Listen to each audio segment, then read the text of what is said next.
My name is Jennifer Sturbens. I am the undergraduate administrative assistant for the dental hygiene program here at Idaho State University, and I'm your main contact for the admissions process. I'm so excited to see a large group. So what we're going to be doing tonight, we're going to be doing a walkthrough of the application. I've created a test account in the application system. I'm going to walk you through every step.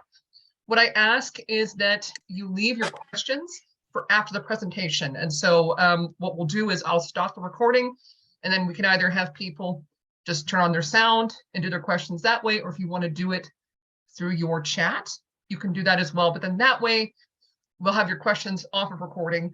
The other thing is, if you want to ask specific questions about your academic record, that's fine.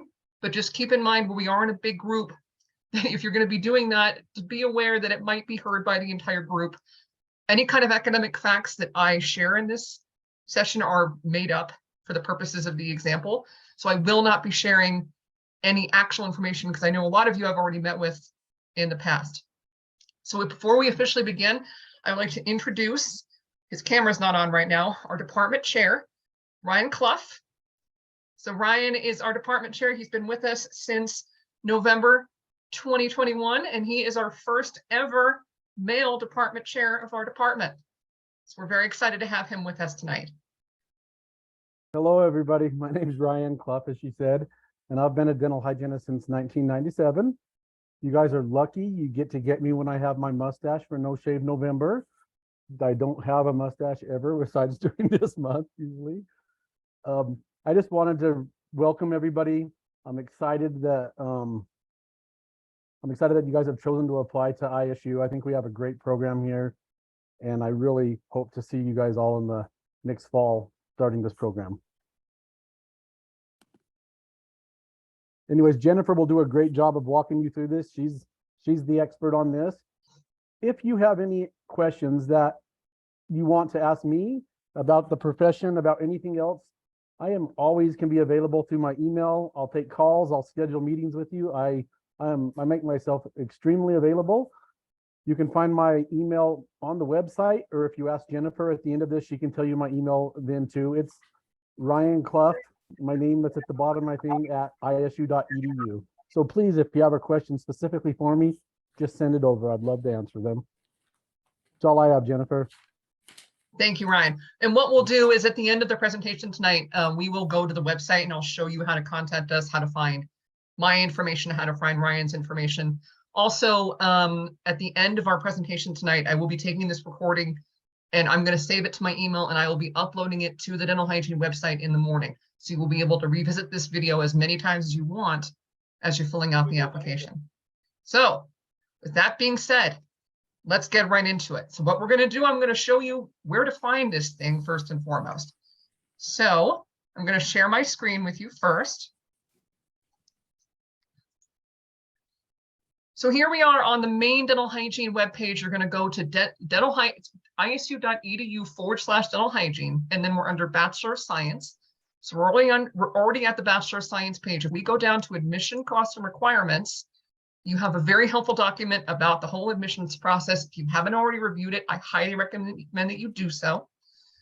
Information about our prereqs. If you're here in this meeting, you already know about this, or you should. But if not, it's available here whenever you want. Information about our estimated expenses, information about essential requirements of being a dental hygienist and a dental hygiene student, and the Apply Here button. So what happens when we click Apply Here is it brings up our login page that will hopefully load properly. Here we go. We'll give it just a second. So our application is hosted through the American Dental Hygienist Association's Dental Hygiene Centralized Application System, or DHCAS for short. So there are a lot of programs across the United States that participate in this. The application is very similar to a law school application in the sense that it's one central application that can be used for multiple programs. So when we log in, I'll show you there are 4 separate sections. There's personal information, academic information, supporting information, and then program materials. Program materials is where our specific ISU dental hygiene program requirements are located. So when you first go in here, you're going to click on create account. I've already created an account, so I've got it saved in here. I'm going to go to sign in. The nice thing about this system versus when this was on paper is that you can access this whenever you like, multiple times during the session, which is really, really cool. So this is what your homepage is going to look like. You've got your 4 sections here. You've got My Application, Add Program, Submit Application, and Check Status. In the top right-hand corner, you will have the name that you set up and this CAS ID. This ID is going to be very important if you need to contact customer service for any questions. So the first thing you're going to do is click on Add Program. So I've already added ISU to this. What you can do is just scroll on down, find Idaho State University, and we're called the entry-level Bachelor of Science. You're going to go ahead and click the plus button and add it into the system. So from there, what we'll do is go back to My Application. The first section, personal information, is pretty straightforward.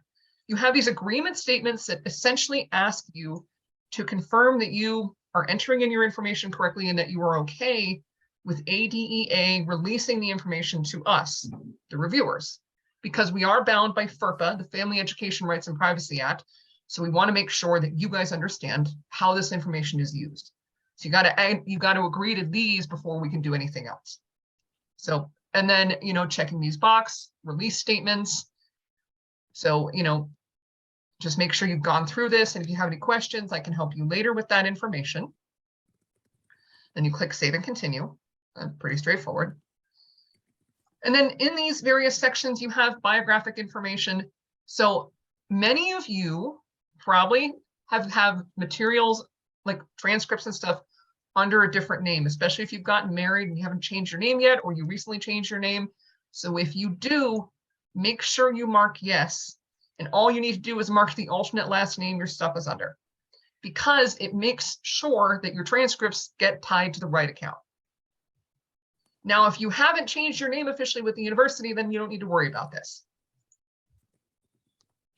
So with contact information, this is important because we want you to list the best address that you have option for current address and then permanent address, because I know many of you are living either at school or an apartment that's not your permanent address. And we want you to list a phone number and an email that you're going to check. The email that you list, that's how I'm going to primarily communicate with you about application changes, as well as the admission decision. Excuse me. So when I get your application and want to confirm with you that I've received it, I'm going to be emailing you through the DHCast system to the email that you list. So sometimes in the past, people have set up a separate email for this, and that's fine as long as you check that email.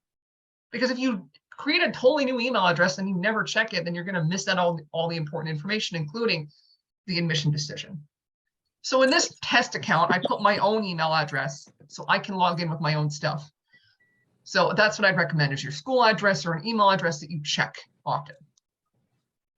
Now, moving on to citizenship information, most of this stuff it won't have anything to do with your viability of your application. This is just helpful information because there are certain reports that we do in the department with group data where I look at these and need to find out, okay, how many of our applicants are Idaho residents? How many are non-residents? Where are non-residents coming from? That's a very helpful metric for ISU as we're figuring out what our admission population looks like. So it's not going to be individualized, it's going to be in group, but that's why we ask this kind of information. Same with race and ethnicity, pretty straightforward. Finally, in other information, please list your first language. If you have any academic infractions, please indicate as such. It doesn't necessarily mean that you're going to be disqualified from admission, but we need to know about it. And if you have concerns about this, please contact us privately and we can have a conversation. Now the dent pin. You are going to need to apply for a dent pin when doing your application. So I just made one up because I didn't want to apply for one. What you're going to do, you're going to follow this link to obtain dent pin. It's going to bring you to this lovely page, the American Dental Association. You're going to click on sign in, even though you don't have a dent pin yet. And then you're going to go to click here to create one, and you will create your dent pin here. Your dent pin is used for things like, let's say you get into the program, and then when you get ready to graduate, you want to register for your national boards. It's going to ask you for your dent pin. So you already will have applied for that. And then you contact me and say, Jennifer, can you get me that dent pin? And I can say, I got you. and provide that. So that's how that's used. There's no cost and you get it instantaneously, but we want you to put that in there. And then we want you to know if you've ever been enrolled in the dental hygiene program and if you've ever applied through the DHCAS system before, and if you have any relatives in dental hygiene or dentistry. And then we also like to know if you are a first generation college student. Then you save and continue, and then that finishes up this section. Now, at any given time when you're in a section, if you just want to get back to the home page, you click on My Application. Now, the next section is admittedly the most time consuming, the hardest, but I have faith that all of you are going to be just fine on this. And let me explain what I'm talking about here. With the academic history section, you're going to be putting all of your college credit in here, not just the prereqs, all of it. This includes dual enrollment classes that you might have not thought about for years. It's going to go in here. So you'll need to go through and click on the academic history acknowledgements and transcripts. It's going to ask you about standardized tests. Now, our program does not require standardized tests. So just still check these boxes, but don't worry about it. And then click Save and Continue. We don't need to know what high school you went to. If you want to put it in there, that's fine, but you don't have to. I skipped it for the purposes of our example. Now with call-ins attended, in order to best demonstrate this for you guys, I actually did list, this is the college I got my bachelor's degree from. And then I did go to ISU for my master's, but I fudged the dates just to demonstrate what we're talking about. So you see this note on the side, transcripts are required. We're going to want a transcript for every single school that you have attended, including ISU, because what's going to happen is that you are going to have your transcripts sent to the fine folks at ADEA, the DHCAS team, and what they're going to do is double check that everything you enter in the transcript entry section matches with your official course transcript. Now, they're not the ones making the decision, but they're going to be the ones that are making sure that everything is listed correctly. So with ordering your transcripts, you have two options. You can order an electronic version, which is the fastest, of course, and a paper version. So we're going to go ahead and I'm going to show you the ISU version. Now, if any of you have ever sent transcripts from ISU, you might be aware that our official transcripts are handled through National Student Clearinghouse. So if I actually wanted to order my transcript, I would select National Student Clearinghouse, and it provides you with all of these instructions. You would search for your school in the database, and it will take you directly to it at this link. You're going to select IDEA, DHCAS, this as the recipient. Now, this is the really important part. You're going to be asked to put in the transcript ID number. Now, it's going to be different than mine, but this is what it's going to look like. So this is the same as my CAS ID up here. And then this is the institution ID. And then you have to add the X. It's very important. You're going to put the dashes and the X in exactly as it appears. So there's a handy dandy copy button. You're going to want to do that. Because when I've tested this out with other students before, if we don't add the dashes and the X, the system cannot find it. Now, if the system's like, can't find it, sorry, it doesn't mean you're up a creek. It does say that transcript may experience processing delays. Don't worry, because this is, I think, the #1 concern that applicants have is what if the transcripts don't get there on time? And I get it. Because for those of you here at ISU, you know that our semester ends on December 16th, which means final grades won't be posted until the following Wednesday. If you look at the calendar, you notice that's Christmas week. So there's the concern of when are my transcripts actually going to be sent out? So if you are ready to submit your application, and by the way, don't submit until you have your fall grades and your transcript has not arrived, don't worry. Don't wait on the transcripts to submit. You can submit before the transcripts have arrived. And the way that you can track your transcripts is if we go to check status right over here on the right, it will actually show you the status of your transcripts, whether they've arrived or not.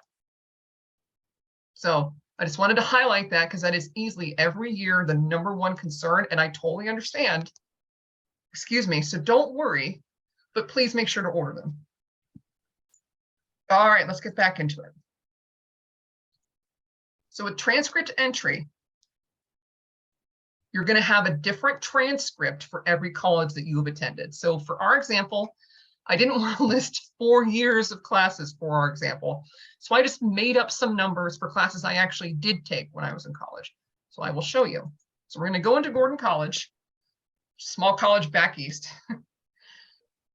So I took French 101. That's not the course number I took, but I made that up just to demonstrate that when I'm listing this coursework, I'm going to list it by the course number I took it under at Gordon in this example. So for those of you that are already at ISU that have transfer credit, you may notice at the top of your transcript, it'll list any kind of transfer institution that you've been to, and it will list your coursework by the ISU equivalent. So for example, English 150 at BYUI. That's probably very familiar. A lot of applicants end up having that class. That is equivalent to English 1102 here at ISU. So what would happen is on the ISU unofficial transcript, it would list BYU Idaho, English 1102, writing and rhetoric 2, and then T for transfer, and the grade you earned at BYUI, which is fine for ISU. But ADIA doesn't know what to do. They're like, what does that T mean? So my point with this example is make sure you're listing your coursework using that school's course numbers. So the best way to do this is getting access to your unofficial transcripts for every school and lining them up on your computer screen with, like, let's say you have CSI transcript right here, application right here, go through and put them all in. Now, some of you might be wondering, okay, Jennifer, do I need to put in repeated classes or failed classes? Yes, you're going to put in every single class that you have taken on that transcript. Again, even if it has nothing to do with dental hygiene, we need to have it entered that way because it appears on the transcript that way. So, oh, and quick side note, if you guys need help with transcript entry, there is a handy dandy video. We're not going to play it during the presentation, but please feel free to review that if you have questions.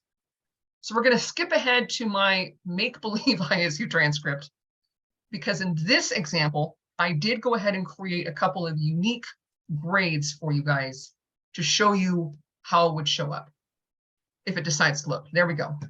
So in my pretend semester, I passed English with a P. That's great. So that's what my transcript would say, so I listed it as such. But then, I got a C in anatomy and physiology, but I repeated it in a later semester, but I'm going to still put it here because that's what my transcript says. And then, I didn't put grades in here for this. Sorry. I'm repeating it here. So I listed exactly as it appears. All right. So once all this is done, and make sure, by the way, one last thing. I'm going to demonstrate for you guys because I forgot to do one part, so I'm going to do it with you right now to show you how to enter your grades in. So when you are entering in your stuff, because when you are entering in your college is attended, and I didn't go over this originally, you're going to be able to list if you're still currently enrolled in that school. And then you'll be able to, as you're entering in coursework, mark if the completion status is in progress or planned or completed. So in this case, it's completed. So I'm just going to mark a couple of grades to show you. So I got it. Let's say I got an A, I got a B+ here, I got a B- here, and then because I wanted to do an A- here, then what you're going to do, you're going to click this little box, CAS grade. It's going to populate that, and then you're going to want to click save, because if you don't and you exit out or it times out, you're going to lose all that work. So save after every semester. And I know this because when I prepared this thing in the past and I did this whole thing, I lost a lot of work. So I just mentioned that as a thing of don't forget. All right. So when all that is done, what you're going to do, you're going to go back to transcript entry, and we're going to go to review and finalize my transcripts. Because you have to do this step in order for your transcript data to be funneled into the prerequisite section at the end of the application. So I'll show you when we get there.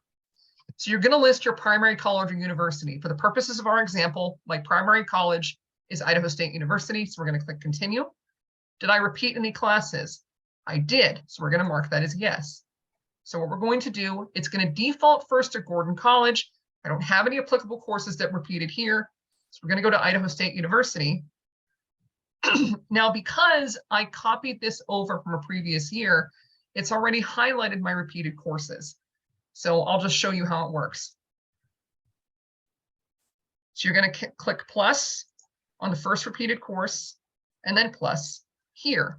Now I'm identifying this as a repeated course, even though the repeat has not finished yet, because in this example, I haven't started this coursework yet. So our department would not consider this course a repeat, but this system will because of how it's listed on the transcript. So I don't use, like when I'm doing my review, I don't go off of this to determine repeats. I go off of your degree works. I go off of your other data. I go off of the advising sheets that I do with you. This is just one other thing that I can check to triple check my work. So if you have concerns about this, don't worry. I'm very thorough and do my best. And if I'm wrong, I check with my fantastic colleagues in the committee that work with me, and we make sure to get it right. So that's the only repeated class that we have for this. We're going to click I'm done, continue. Did you receive credit for any advanced placement exams? Some of you might have AP credit, so please mark yes.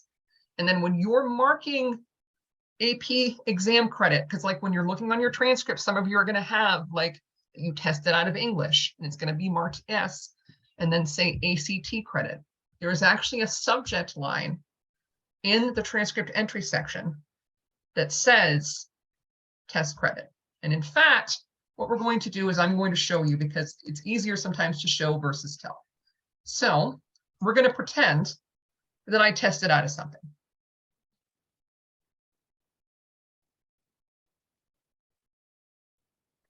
All right. So let's say I tested out of critical reading and writing English. So what I'm going to mark is, and by the way, other side note, with these subjects, if you can't find the specific subject that you took, don't worry. I know that some of your schools are going to have things like religion credits that you're not necessarily going to find a direct subject matter in here for, or if any of you took classes like ACAD 1104 at Idaho State, sometimes it's like, well, what do you call that? You just make your best guess. So don't worry about it too much. You know, it does not have to be a perfect match. But if I want to mark that this was test credit, what I'm going to do, can either start typing in test. You're going to find test credit, no subject. And then I'm just going to mark this as S because that's how it would be listed on my transcript. But that's how you're going to mark test credit. So we're going to go back and mark this as an A because I don't want to mark as test. But that's how that goes. And then click save and then get back into it. Okay.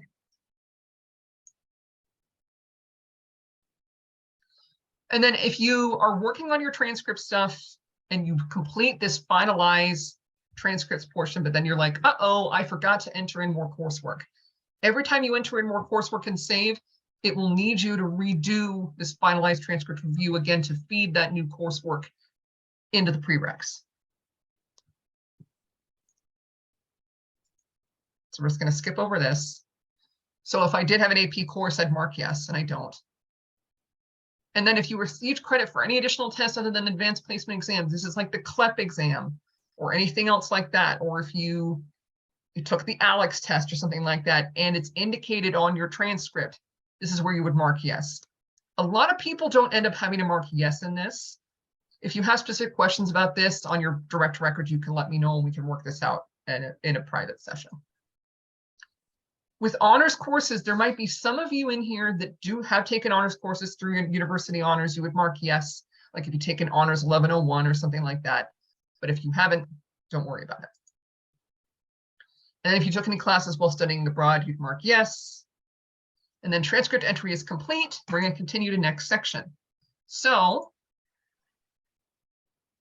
now this is still 3/4 of the section completed because I haven't ordered the transcripts yet. So when I order the transcripts, which I won't do because don't need to demonstrate that, this will then be all in green, and then we can move on. Now, you can do work on other sections before another section is completed. So if you need to take a break from academic history and you want to get into supporting information or something like that, that's perfectly fine. Now, with supporting information, our program does not require any kind of shadowing or job experience, dental assisting experience, anything like that. If you have that and you want to share it with us, great. If you want to let us know if you've been on the National Honor Society or something like that, go for it. It's not going to give you any advantage in the application process, but it is still pretty cool. So if you want to put that in there, go ahead, but we don't require it. Okay, so now what we're going to do is we're going to get into the program materials section. So if any of you are going to be applying to multiple programs within this system, you will find a separate entry in here for every school that you have picked. We've only picked one, so we're going to click on entry level Bachelor of Science. This first page just explains what our program is all about, highlights the importance of meeting with an advisor at least once before applying. By the way, if any of you are in here and you have not met with either myself or one of our faculty advisors, please contact me via email or phone before you apply. You must complete that requirement. That if you don't, that can jeopardize your application. If you've met with me in the past and you're not sure, you don't worry, I can still help you. And when in doubt, still meet with us. So you're good. And I'm doing appointments via Zoom. If you want in person, our faculty are available to do that. But many of you that are here, because I recognize your names, I've already met with. So this just gives you a breakdown of the program details. So the deadline is January 15th for submitting the application. So that is a Sunday this year, or in 2023. So even with that fact, we still need it in by midnight or before midnight on the 16th of January. So what I recommend for you guys, and I'll show you how to submit in a moment, we're through this section, is go ahead and submit at least a week in advance. That way, and if you don't, it's okay. But that way you don't need to worry about, did the server break? Did something else happen? Do I have any concerns about that? And then if you want to send me an email saying, hey, Jennifer, I submitted my application. Can you confirm you can see it? I can go in and say, yep, I got it. And then you can rest easy. No one gets taken care of. All right. So the question section. This is where we want to know a couple things about you. Mainly, what is your ISU student Bengal ID? Now, we do want you to apply to ISU before you submit your application. If you don't, excuse me, and your application is still in progress and you don't have your Bengal ID yet when you submit, it's okay. Just mark in progress or pending here. But ideally, you should have a Bengal ID when you submit your application. And if you previously applied to our dental hygiene program, we want to know here, and then what year you applied. Anything you want us to know about your academic record. A lot of people like to put that they've been on honor roll and things like that in here. Please let us know. Now, if you're going to have an Associate of Arts, an Associate of Science, or higher degree before August 2023, we want you to mark yes. If you already have one, fantastic. Mark yes, because this helps me make sure that you don't need to do the general education requirements. Because if you mark no, then I need you to mark what classes you are using to fulfill Objective 4, Objective 7, or Objective 8, and Objective 9. So a lot of times I can figure this out on my own, but if you tell me what classes you're using, it makes it easier, because some of you might take multiple classes that will work for these objectives and have a particular one that you want us to count. So please mark it in here for me.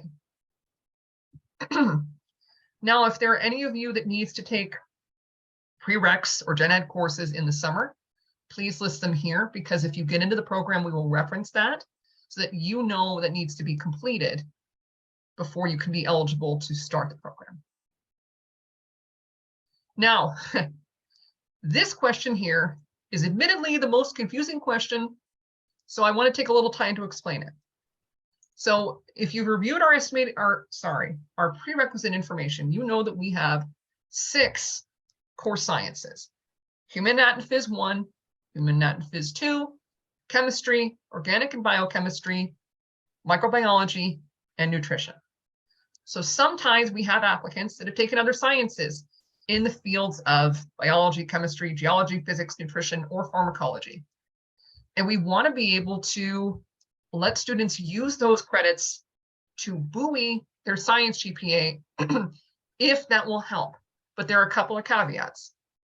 Those classes have to be taken from your 3 most recent semesters. So a lot of you, if you have credit like this may not work for you. Furthermore, if you say yes on this, I have to count any applicable sciences within the last 3 semesters. So let's say you get an A in physics, but you get a D in biology. I still got to count both. So if you're going to do this, make sure to look at your degree works, your transcript review, and calculate your GPA to ensure that this is going to be beneficial to you. Because sometimes it is. But I've seen many applicants mark yes on this question, and they either don't have any applicable sciences or it's going to hurt them. And I don't say this to make applicants nervous, but it is a traditionally confusing question. And I've done my best with our admissions team to make it clearer, which is why I wanted to take the time and explain that a little bit more. So if you have specific questions about this in pertaining to your own record, a lot of times if you've met with me already, I've already talked to you about this, but you can contact me and we can have a conversation.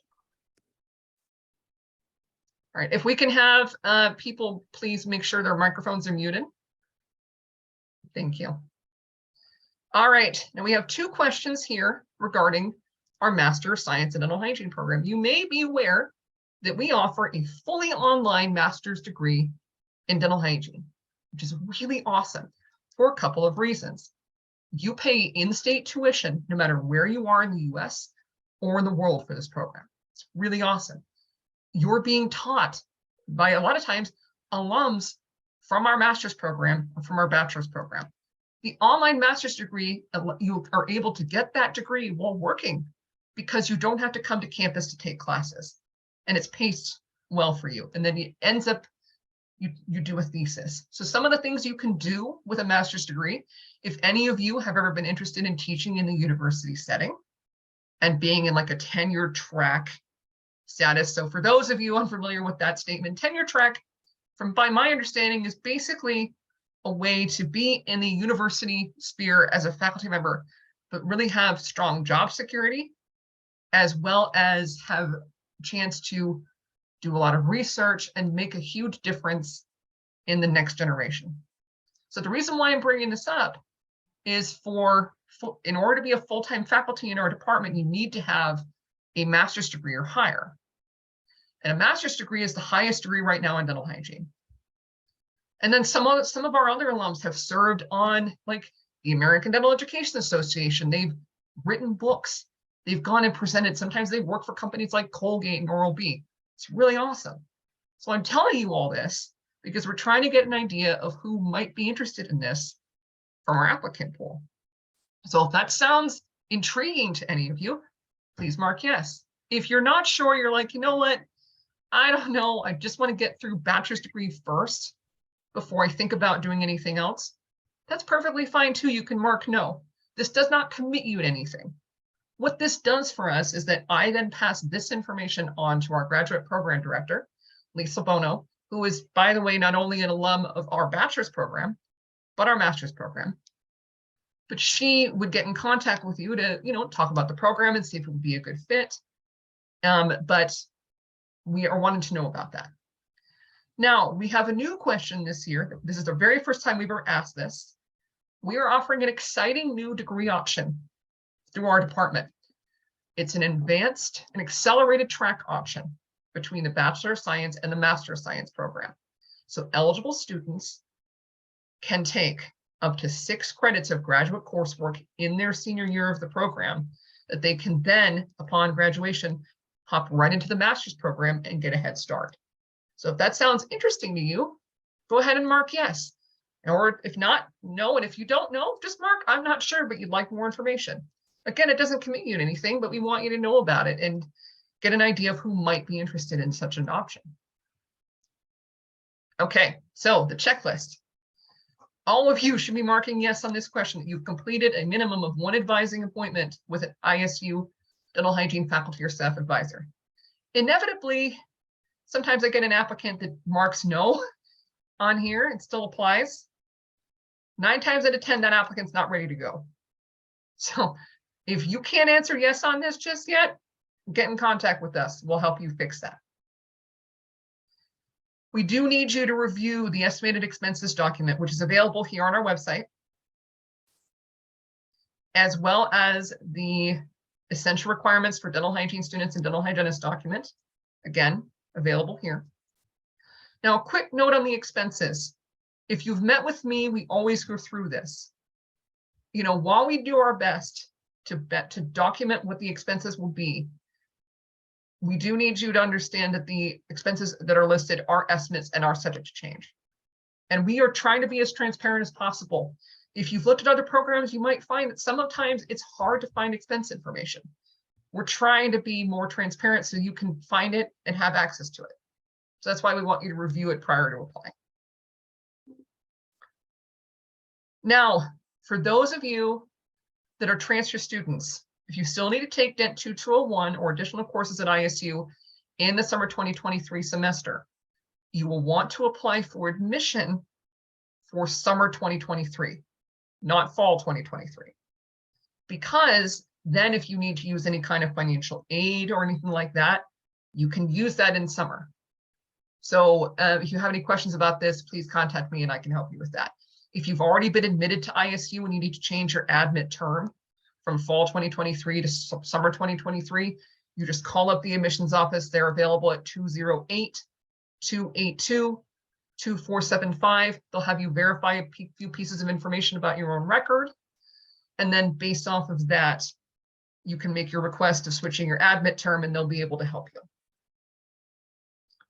Now, with transfer students, and many of you that I've met with, we've already done this together. We do want you to make sure that you've assessed how the courses you have completed will transfer to ISU by assessing the transfer articulation site. So I'm going to quickly show you what that looks like.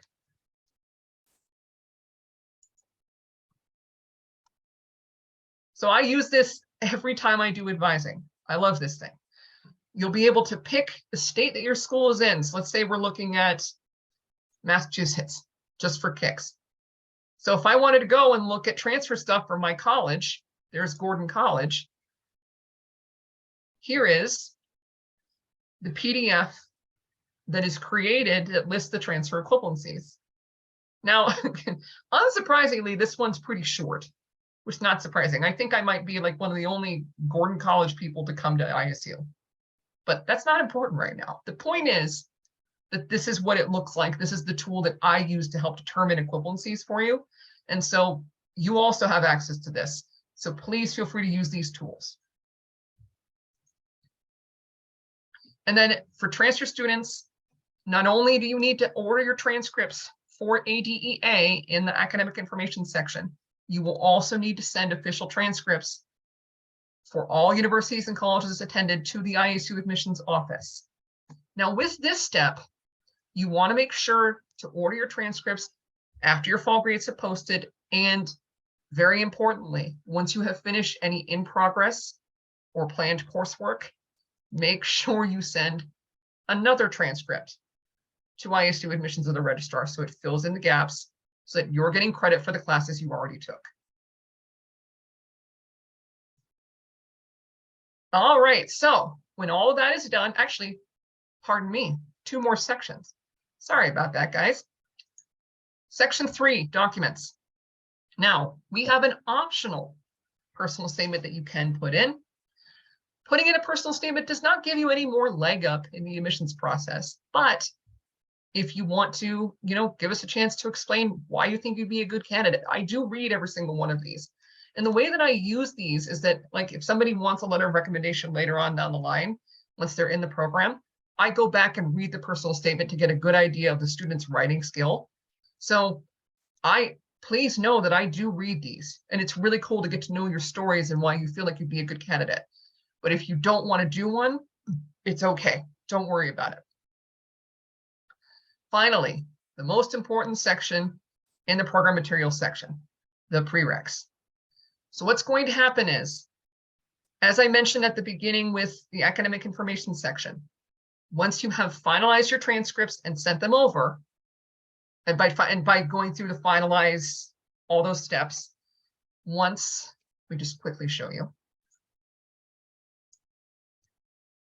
Once this transcript review is in green and we have the check mark, then you can do the prerequisite sections. We're going to go back to my application and go to program materials.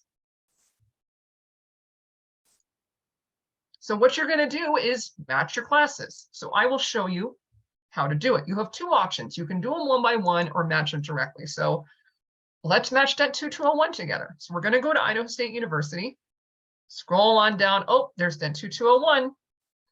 Match it. And then so what you can do is you can just click the drop menu and match that way. Or if you want to match one by one, you can. Now, there might be some of you that have the case where you don't have a course yet to match the prereq. So this is where you're going to mark, I am not matching any courses to this prerequisite. You will have the option, if you want, to enter in the transcript entry section any classes you plan to take. Some people do, some people don't. It's really a preference for you. So if you don't, make sure you mark, I am not matching any courses to this prerequisite, and then I can then look at the other records I have for you to make sure that you're going to get that taken care of. So that's what you're going to do. So we're going to mark English 1101, and then I'll just click Save and Exit. Then when all these are marked, and again, you'll look for the green check mark, you'll need to assign a course for every single one of them. Now, what sometimes happens is that people match the wrong prereqs with the wrong courses. Now, if that happens, don't worry. I usually know what you're trying to do, because I've had people mark math with English. And I realize sometimes when you're getting to the end here and you're kind of frazzled and you're like, I want to make sure I get this right. I totally understand. So if you get it wrong, don't worry.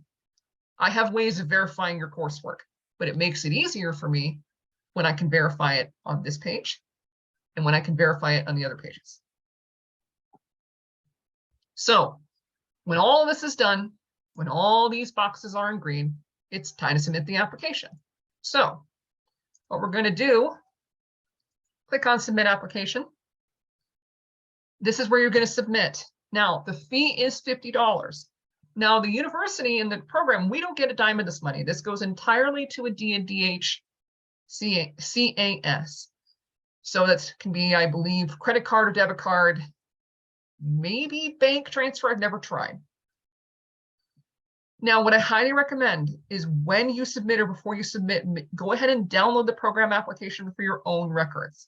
That way you have proof that you took care of it. If the $50 is of a concern to you and you're like, I'm a little worried that I can't pay that, there is a fee assistance program available, not there.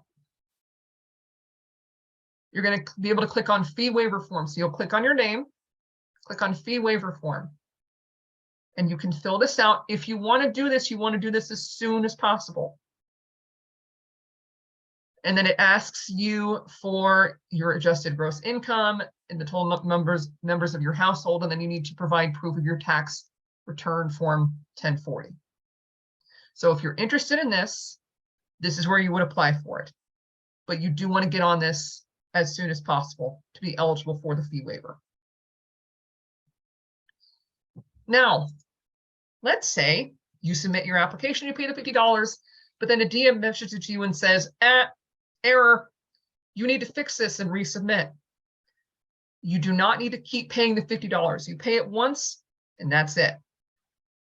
Furthermore, as long as you initially submit your application, even if you need to resubmit it after correcting it, after the deadline, that's still okay.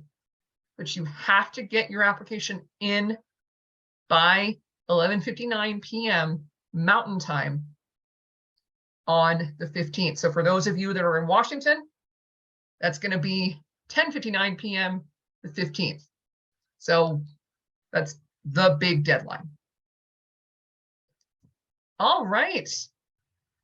Well, congratulations, everybody. We've made it through this part of the application. I'm going to go ahead and stop the recording and we're going to take some questions. And then there's a couple more things I want to show you about the admissions process. And then if we don't have any further questions, we'll go ahead and end it there. So I'm going to go ahead and stop the recording at this point.